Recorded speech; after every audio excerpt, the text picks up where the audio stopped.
Junkers Ju-87 Stuka nearly turned dive bombing into psychological warfare. It built its reputation in Spain, then carved itself into public memory in Poland and France, where German air superiority let it hit bridges, artillery positions, vehicle columns, and frontline strongpoints with unnerving accuracy. What made the Stuka so effective was not just the bomb load.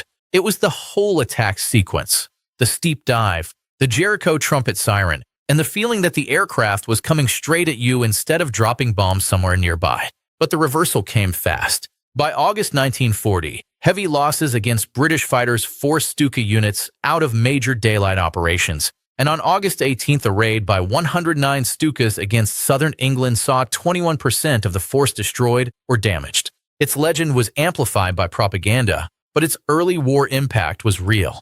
Ilyushin Il-2 Sturmovik did not need theater. It earned its reputation by repetition.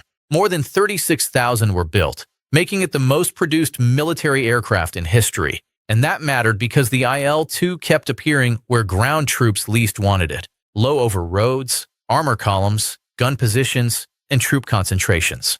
Its armored shell protected the pilot and key systems, and later versions carried bombs, rockets, and even 37mm cannon. On the Eastern Front, the Il-2 became one of the blunt instruments of Soviet air power, especially in the 1941 to 1943 battles against German panzer forces and in the massive fighting around Kursk. There was no miracle here. Early single-seat versions proved badly exposed to fighter attack, and losses were severe until the rear gunner returned. That is what makes the Il-2 interesting. The flying tank image is real, but its success also came from scale, attrition, and relentless use. Boeing B-17 Flying Fortress made the sky itself feel heavy. More than 12,700 were built, and they became the backbone of the American daylight strategic bombing campaign over Europe. The idea sounded brutally simple. Fly high, fly deep, trust the Norden bomb sight, and trust tight formations bristling with .50 caliber guns. In reality, the B-17 became both a weapon and a test of endurance. On August 17, 1943, during the Schweinfurt-Regensburg mission, the United States Army Air Forces lost 36 B-17s from the 183 aircraft that dropped their bombs, roughly a 20% loss rate. That made one lesson impossible to ignore. Deep daylight bombing without long-range escort was not sustainable. The Flying Fortress became an icon of toughness because so many shattered aircraft came home.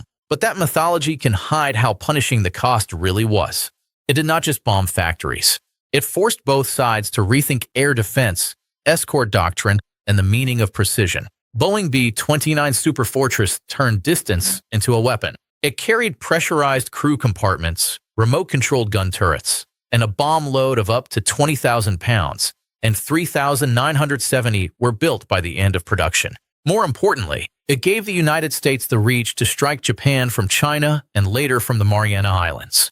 That reach mattered because the early high-altitude campaign against Japan struggled against weather, mechanical failures, and the jet stream. Then came the shift in method. On the night of March 9th to 10th, 1945, 334 B-29s were dispatched against Tokyo. 279 dropped 1,665 tons of incendiaries, and the raid turned huge sections of the city into a firestorm. A few months later, specially modified B-29s delivered the atomic bombs on Hiroshima and Nagasaki. That is why the B-29 sits in a different category from earlier bombers.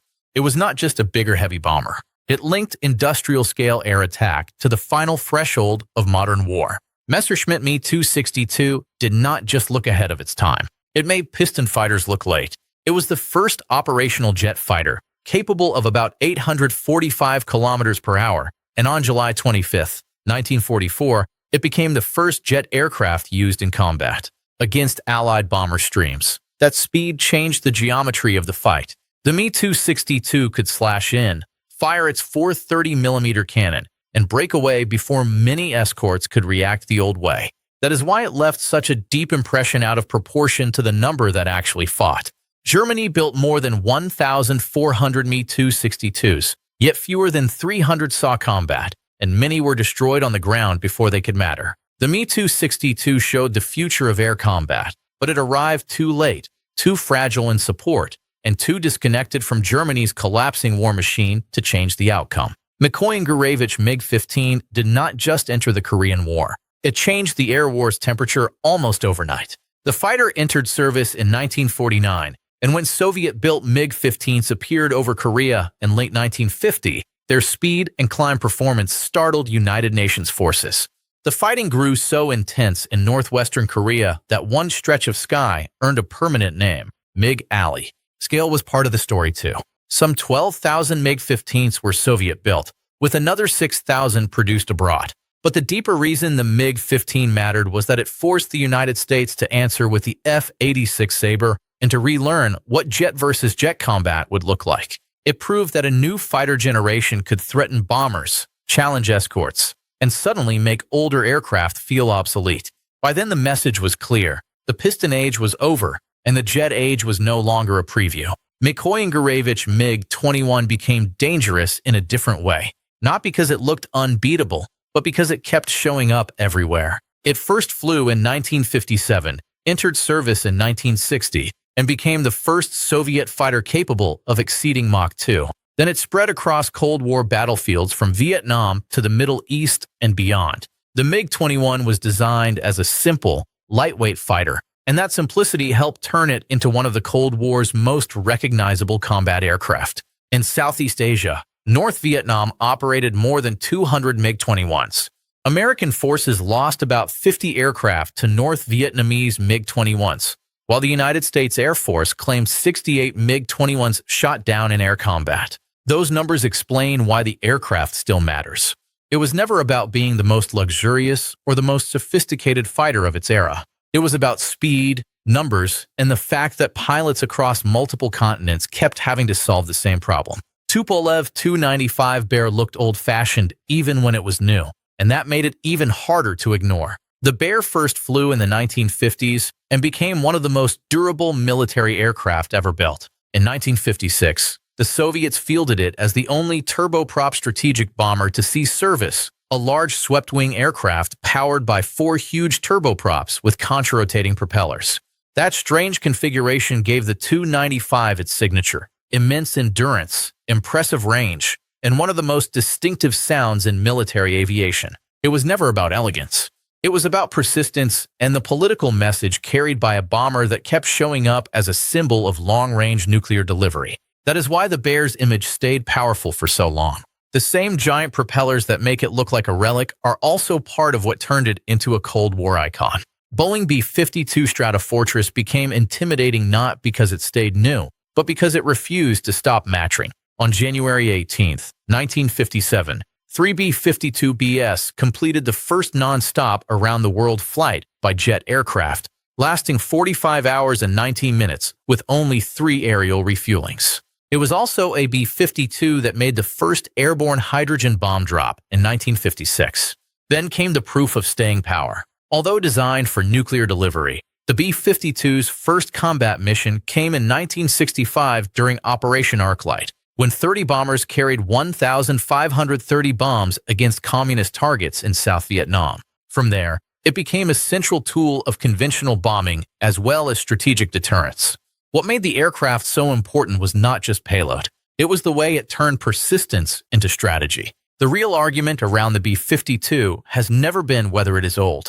It is why something this old still keeps finding ways to stay central. Mikoyan-Gurevich MiG-25 Foxbat made the West nervous before it was ever fully understood. Entering service in 1970, the Foxbat was built as a high-speed interceptor and reconnaissance aircraft capable of about Mach 2.83, with a powerful radar and up to 4 air-to-air missiles. That alone would have made it notable. What made it legendary was uncertainty. For years, its speed and appearance fed worst-case assumptions in the American defense establishment. The shock was so strong that the Foxbat helped generate urgency in Cold War planning long before its true strengths and weaknesses were clearly known. Then came the reveal. In 1976, Soviet pilot Viktor Belenko defected to Japan in a MiG-25, and the aircraft's actual capabilities became much clearer to American analysts. That twist is exactly why the Foxbat still stands out. It was genuinely extreme, but part of its power came from the gap between what it could do and what its rivals feared it might do. Fairchild Republic A-10 Thunderbolt II was built for a job most fighters were never meant to do, and that is exactly why ground troops kept trusting it. The A-10 was the first United States Air Force aircraft designed specifically for close air support of ground forces, built to maneuver at low speed and low altitude, and to survive there with armor and redundant systems. In the Gulf War, it flew 8,100 sorties, achieved a 95.7% mission-capable rate, and launched 90% of all AGM-65 Maverick missiles used in the conflict. Those numbers explain its reputation better than any nickname ever could. The A-10 was never elegant, and it was never supposed to be. Its value came from staying over the battlefield, attacking armor and ground targets accurately, and taking punishment that would have ended other aircraft's missions. The debate has always followed it: unmatched close support tool, or increasingly exposed aircraft in dense modern air defenses. Lockheed AC-130 gunships changed the meaning of air attack by making patience part of the weapon. The AC-130A Spectre was a C-130 converted into a gunship for night attacks on ground targets, with infrared sensors, low-light television, and target acquisition systems that allowed it to find, track, and strike from a circling orbit. In Vietnam, AC-130 gunships destroyed more than 10,000 trucks and were credited with many life-saving close air support missions. That is the core of the aircraft's reputation. It did not depend on speed or dramatic dogfights. It depended on staying overhead, watching, and delivering repeated fire until a convoy, troop concentration, or defended position was broken apart. The catch was built into the concept. The same slow, orbiting attack profile that made the AC-130 devastating at night also made it vulnerable when anti-aircraft fire became serious. In the right environment, it could dominate a battlefield for hours. In the wrong one, its method could turn it into a target. Lockheed F-117A Nighthawk forced the world to accept that the most dangerous strike aircraft might be the one you barely detected at all. The F-117A was developed to hit high-value targets without being detected by enemy radar and became the world's first operational stealth aircraft. It first saw combat on December 19, 1989, during Operation Just Cause in Panama. Then came the campaign that fixed its image in military history. During Operation Desert Storm, F-117 flew 1,271 sorties, achieved an 80% mission success rate, and suffered no losses or battle damage. Those numbers hit the military world hard because they suggested that heavily defended targets no longer guaranteed punishing attacker losses. But the Nighthawk also carried a correction to its own myth. In 1999, during the NATO air campaign against Yugoslavia, one F-117 was shot down near Budanovci, becoming the first stealth aircraft officially brought down in combat. That did not erase what it had already proved. It made the story more believable. Northrop B-2 Spirit made stealth strategic. The aircraft was designed to carry both conventional and nuclear weapons and to bring massive firepower through what the United States Air Force described as previously impenetrable defenses. That sounds abstract until you look at combat. During Operation Allied Force, B-2s flying nonstop from their home base in Missouri and back were responsible for destroying 33% of all Serbian targets in the first 8 weeks of the campaign. In support of Operation Enduring Freedom, the B-2 also flew one of its longest combat missions from Whiteman Air Force Base to Afghanistan and back. That is why the B-2 occupies such a particular place in military history. It was never just a stealth bomber. It became the aircraft that proved a nation could launch intercontinental, highly survivable strikes against defended targets without forward basing the bomber near the war. The trade-off was obvious from the beginning. This was not a mass-production workhorse, but a scarce strategic instrument. Lockheed Martin F-22A Raptor became influential before it ever got the kind of air war it was built for. The Raptor was the world's first stealthy air dominance fighter, combining stealth, supercruise, maneuverability, and integrated avionics into one aircraft. In early large force exercises, F-22 pilots achieved a 108-to-0 kill ratio against top F-15, F-16, and F-18 adversaries, which is one reason the aircraft's reputation hardened so quickly. Yet its combat debut in 2014 came not in a classic dogfight, but in strikes against ISIS targets in Syria. From September 2014 to July 2015, F-22s flew 204 sorties, dropping 270 bombs on 60 locations, and later deployments logged 534 sorties and 263 weapons released in support of Operation Inherent Resolve. That is also where the debate lives.